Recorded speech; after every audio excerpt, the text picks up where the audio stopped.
Paunahan mga teams para makuha si Clarkson pagkatapos ng NBA Finals. Tara kwentuhan! Malapit nang matapos ang NBA Finals mga idol at sabihin natin sa dulo ng playoffs di na pinagkakatiwalaan ng coach ang kababayan natin na si Jordan Clarkson.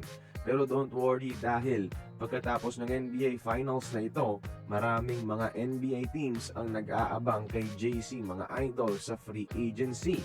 After kasi ng finals, magtatapos na rin ang 1-year contract ni Clarkson sa Knicks.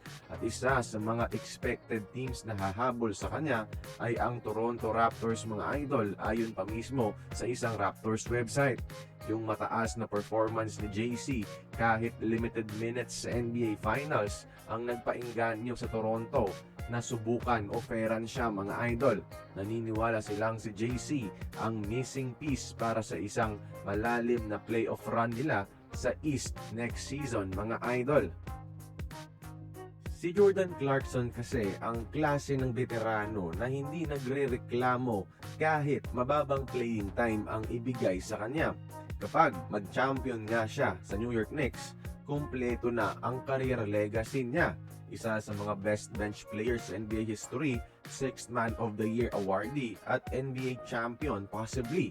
Oras na siguro para maghanap na siya ng team kung saan mas pagkakatiwalaan siya habang nasa productive years pa siya ng kanyang karera.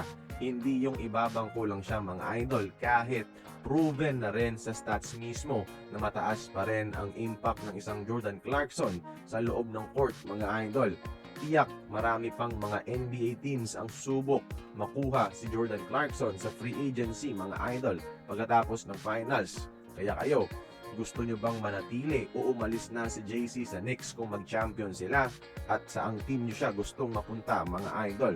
Join the conversation, magkomento lamang sa ibaba.